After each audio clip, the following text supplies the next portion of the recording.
crafting. Crafting was the skill that used to define civilizations. Skilled craftsmen were respected in their guilds and paid well for their carefully made goods. You'd start as an apprentice, learn from a master, travel as a journeyman, sharpening your skills. And only after years of hands-on learning could you open your own workshop and be called a master craftsperson. That's where the title comes from. But metas shift, and with the Industrial Revolution patch, crafting lost most of its respect and its role in society. Now it's a niche skill tree that most players don't spec into, and it's somewhat understandable. If your body armor breaks, why stitch it together when you can just order a new one? It's so cheap anyway. But that's exactly why this skill is so underrated. Crafting teaches you something that the modern world skips entirely: quality. You start to notice materials, joints, weight, how things are made. You stop settling for good enough, because now you know what well-made actually looks like. And beyond that, training crafting changes how you think. You go from, I need to replace this, to, I can fix this. Crafting gives you hands-on problem-solving, spatial thinking, patience, and most importantly, self-reliance. And what if the meta changes again? What if we revert back to a world where things break and replacements aren't one click away? Where supply chains stall, shipping shuts down, and no handyman can be called? That's when crafting goes from a niche hobby to a core survival stat. So yeah, in today's optimized, disposable world, crafting is a solid B tier. Probably not something you should fully max out unless you're going for a specific profession, but also not something you should neglect. Financial literacy. Money is one of the most broken resources. It literally can buy happiness and at the very least buy problems away. Financial literacy is the skill you need to actually control it, so of course it's a skill that should be taken seriously. So how good is your financial literacy? Let's test it. Let's say you buy a cow for $800 and sell it for $1,000. Then you buy it again for $1,000 and sell it again for $1,300. How much money did you earn? I made a poll about this extremely easy financial riddle and was surprised that around 34% out of 5,000 people were completely wrong. The correct answer is $400. You make $200 on the first transaction and another $200 on the second transaction. Or just do the math. You spent $1,900, sold for $2,300. $2,300 minus $1,900 equals $400. Now the majority of you got this question right, which is good because it really is a tutorial level money problem. If you didn't get this question right, then your financial literacy level might be dangerously low. You're wide open to getting scammed, falling into bad loans, racking up interest, or completely misjudging risk. Having a high skill in financial literacy is not equated to being rich, but it certainly helps not losing the money you've got. But don't make the mistake of thinking that chasing money is good. A very common trap is to just chase money and forget that after a certain point, more money adds very little to your happiness. If you've got a home, food, and a little room to be generous at Christmas, you're already doing pretty well. I will put financial literacy in A tier. It's one of the most important skills to have. But not everything's about money. Thank you to the sponsor of today's video, Coupert. Coupert is a free browser extension designed to help you save money effortlessly while shopping online. It works on Chrome, Edge, Firefox, Opera, and Safari. With over 8 million active users, Coupert connects you to savings at more than 200,000 stores worldwide. To get started, install the Coupert extension using the link in the description below. One of Coupert's standout features is its price comparison service. Here's how it works. Step 1. Install the Coupert extension. Step 2. Browse a shopping website, for example Amazon, and click the Coupert Price Alert button. Step 3. After clicking the button, you'll be redirected to Coupert's official comparison page, where you can see price information from other platforms and retailers. This helps you find the best deal before you buy. To get started, install the Coupert extension using the link in the description and pinned comment below.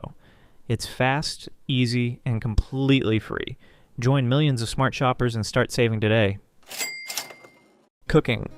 There's a theory that says the only reason your brain is this big is because of cooking. Around 1.8 million years ago, our ancestors discovered that heating food unlocked far more nutrients. It meant less chewing, more energy, and most importantly, more time to think. That single upgrade allowed us to develop bigger brains, complex cultures, and everything that makes us human today. So while cooking used to be extremely vital for the human class to evolve, it's not anymore. You can go your whole life without cooking and just outsource the whole thing. And heating up instant noodles doesn't really count. But don't get me wrong, learning how to cook has real benefits. It can save money, it's enjoyable, it gives you control over what you eat, and it's consistently one of the most attractive hobbies for both sexes. It's also more than just food. It's a connection to culture, memory, and self-reliance. And if the meta ever shifts, if society breaks down, or you're forced to rely on raw ingredients and whatever you can find, cooking becomes a survival skill. The fact that you can entirely outsource this skill without any major drawbacks means it's underpowered and gets a C-tier placement. Fitness. This is one of the most overpowered skills, and one that you should prioritize above all else. It's literally your character we are talking about, the one you have to play every day for the rest of your life. And it's about to be even shorter if you don't. A high fitness level does way more than just look good. It boosts your energy, lowers blood pressure, improves sleep, helps you manage stress, and even strengthens your bones. Staying active literally adds years to your life, and not just more years, but better ones. But the meta around this skill is weird right now. It's gaining popularity all over the world, especially amongst players who created their account between 1997 and 2012. But are they really maxing this skill for the right reasons? Some focus too much on appearance, and not enough on what's happening underneath. Some people go all in on upper body aesthetics and end up with a bulky, slow, unbalanced build, and some even use questionable consumables to level up faster. Both the American Heart Association and the American College of Sports Medicine recommend a hybrid build for your fitness skill tree. That means combining aerobic training, like jogging, swimming, or biking, with resistance training, like moderate weightlifting. The current profession meta doesn't really favor this hybrid fitness build. Most sought-after guilds are recruiting for desk builds, optimized for meetings, emails, and long hours in front of a screen. That doesn't mean fitness is useless, but it's treated more like an off-duty bonus stat. But here's the thing about metas. They always change. Let's say the world gets a surprise zombie update. Suddenly fitness isn't just helpful, it's your literal survival stat. So even if the profession meta doesn't favor the fitness stat right now, the raw benefits it gives your character, and how meta-proof it is, still make it an S-tier skill. Max it early and your future self will thank you. First aid. First aid is one of those skills that feels useless.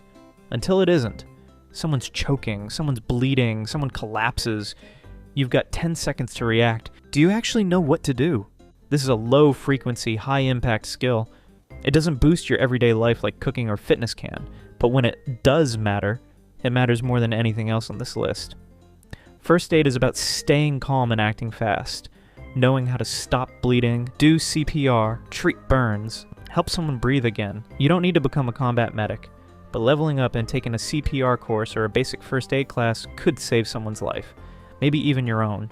In today's meta, I'd rank first aid as B tier, just because it's such a low-frequency skill, and if something does happen, we're often close to a hospital or close to someone else who can help. But if you're a camper or you live way off-grid, I'd bump this up to A tier. And if there's a full-on societal collapse, no ambulances, no help coming. First aid shoots straight to S tier.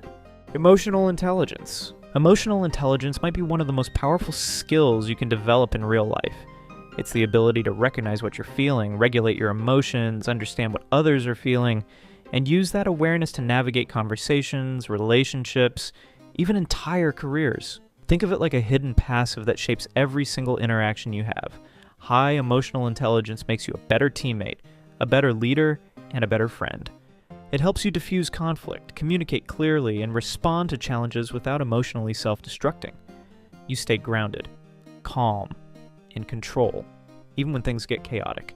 Emotional intelligence is often broken down to 4 core skills: self-awareness, understanding your own emotions and how they affect you; self-management, keeping your emotions in check, especially under stress; social awareness, reading the room, picking up on what others feel but might not say; relationship management, resolving conflicts, building trust, and strengthening connections over time. What's ironic is that while 95% of people think they are self-aware, studies suggest that only 10 to 15% actually are.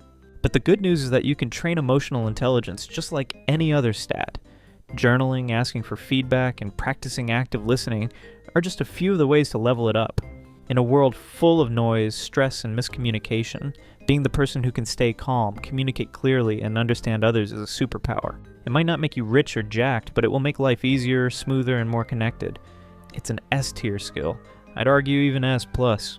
If there's one skill you should max out in life, it's this one. That's the list of every real-life skill you should consider maxing out. Of course, this is just my biased opinion. Your priorities might be different. If you enjoyed, please subscribe.